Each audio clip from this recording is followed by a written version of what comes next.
Among the detestable villains that in any period of the world have disgraced the name of man, it is impossible to find a greater than Moses, if this account be true.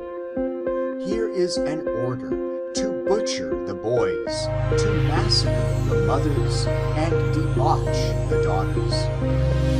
Let any mother put herself in the situation of those mothers. One child murdered, another destined to violation, and herself in the hands of an executioner.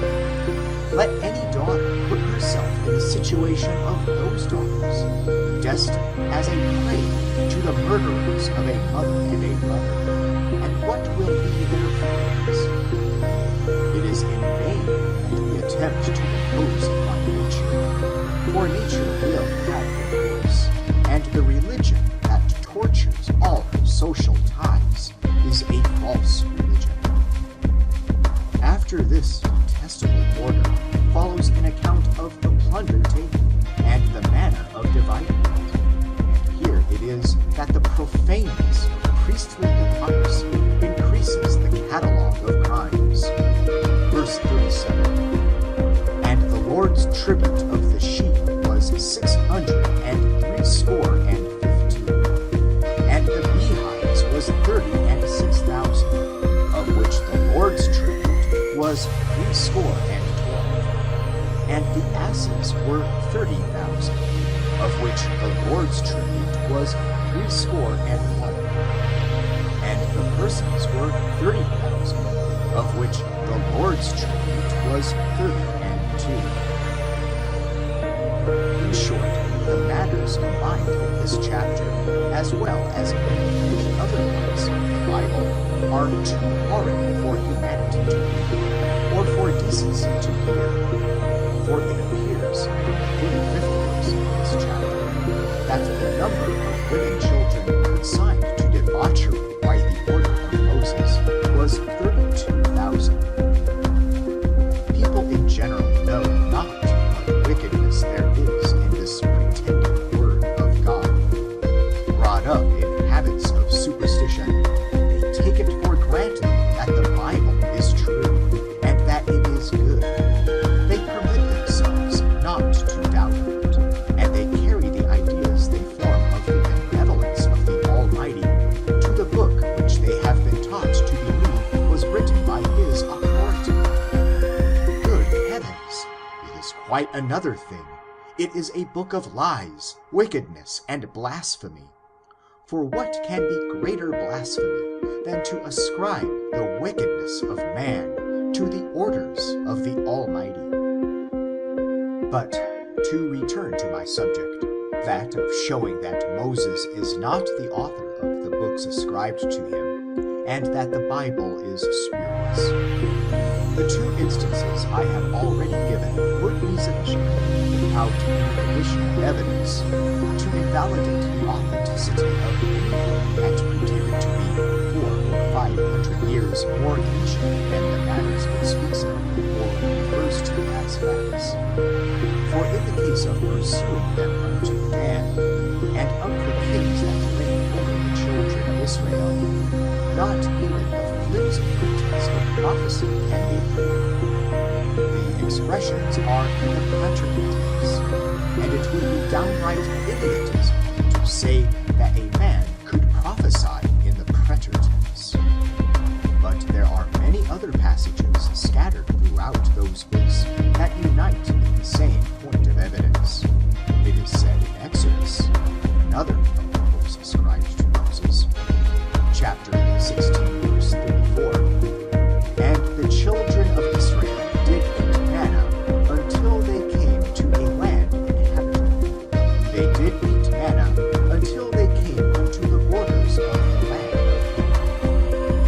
Whether the children of Israel are manna or not, or what manna was, or whether it was anything more than a kind of fungus or small mushroom, or other vegetable substance common to that part of the country, makes nothing to my argument. All that I mean to show is that it is not Moses that could write this account, because the account extends itself beyond the life and of Moses.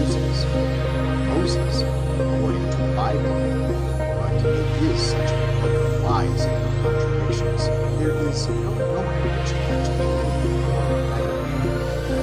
the dies in the wilderness, and never came upon the borders of the land of Canaan. And consequently, it could not be he that said what the children of Israel did, or what they ate when they came there.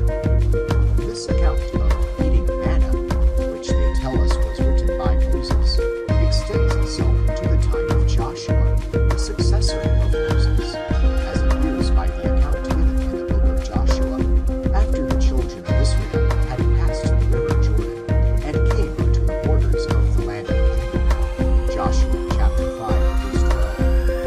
And the manna ceased on the morrow, after they had eaten of the old corn of the land.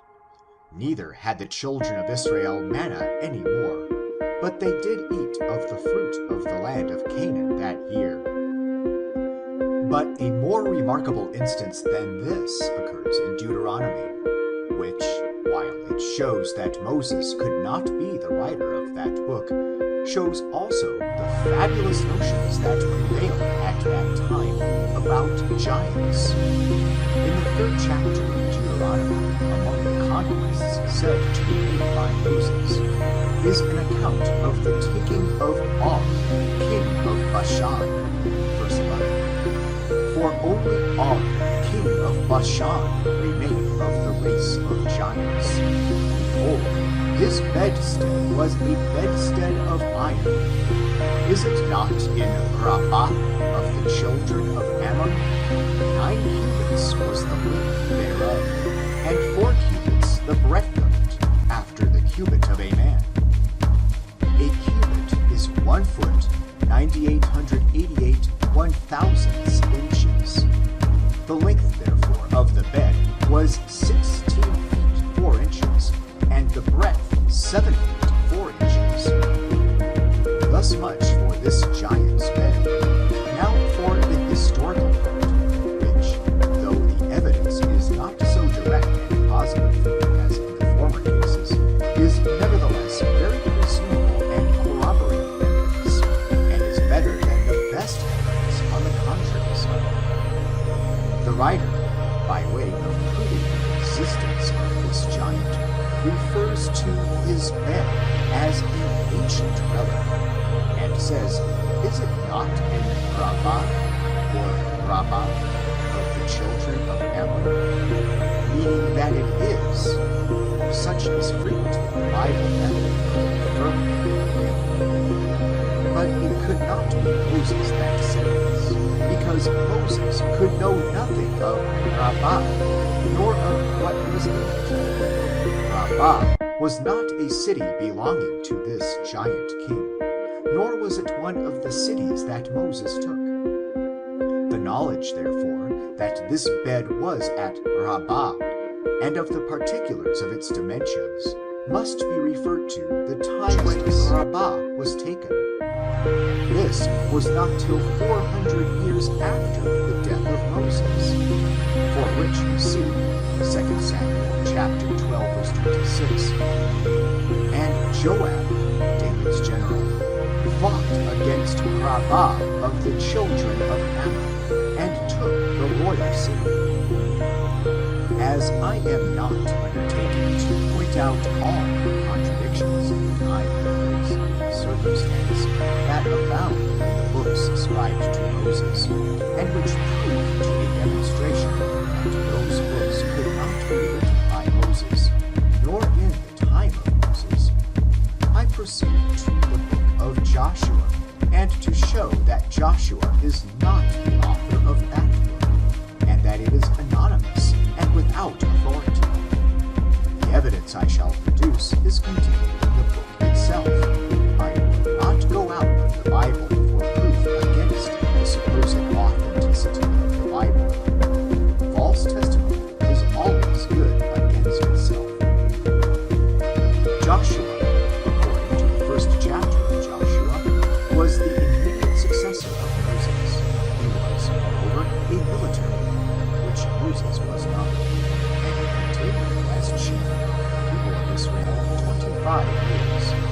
That is, from the time that Moses died, which, according to Bible chronology, was 1400 51 years before Christ until 1426 years before Christ, when, according to the same chronology, Joshua died. If, then, we find this book said to have been written by Joshua, reference to facts done after the death of Joshua, it is evidence that Joshua could not be the author, and also that the book could not have been written until after the time of the latest fact which it records.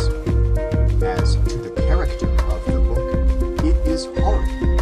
It is a military history of rapine and murder, as savage and brutal as those recorded of his predecessor in villainy and hypocrisy, Moses, and the blasphemy consists, as in the former books, in ascribing those deeds to the orders of the Almighty. In the first place, the book of Joshua, as is the case in the preceding books, is written in the third person.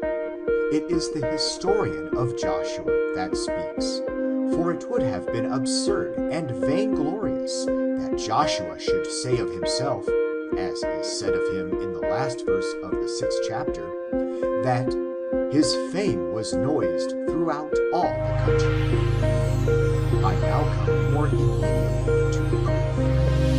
In the 24th chapter, verse 39, it is said that Israel served the Lord all the days of Joshua, and all the days of the elders that overlived Joshua. Now, in the name of common sense, can it be Joshua that relates what people had done after he was dead? This account must not only have been written by some historian that lived after Joshua, but that lived also after the elders that outlived Joshua. There are several passages of a general meaning with respect to time scattered throughout the book of Joshua that carries the time in which the book was written to a distance from the time of Joshua, but without marking by exclusion any particular time, as in the passage above quoted. In that passage, the time that intervened between the death of Joshua and the death of the elders is excluded descriptively and absolutely, and the evidence substantiates that the book could not have been written till after the death of the last. But though the passages to which I allude, and which I am going to quote, do not designate any particular time by exclusion, they imply a time far more distant from the days of Joshua than is contained between the death of Joshua and the death of the elders. Such is the passage in chapter 10, verse 14, where, after giving an account that the sun stood still upon Gibeon, and the moon in the valley of Ajalon, at the command of Joshua, a tale only fit to amuse children. The passage says, "And there was no day like that, before it nor after it, that the Lord hearkened to the voice of a man." This tale of the sun standing still upon Mount Gibeon and the moon in the valley of Ajalon is one of those fables that detects itself. Such a circumstance could not have happened without being known all over the world. One would have wondered why the sun did not rise, and the other why it did not set, and the tradition of it would be universal, whereas there is not a nation in the world that knows anything about it. But why must the moon stand still? What occasion could there be for moonlight in the daytime, and that too whilst the sun shined? As a poetical thing, the whole is well known. It is akin to that in the song of Deborah and Baruch. The stars in their courses fought against Sisera. But it is inferior to the figurative declaration of Muhammad, to the persons who came to expostulate with him on his goings on. "Wert thou," he said, "to come to me with the sun in thy right hand, and the moon in thy left, it should not alter my career.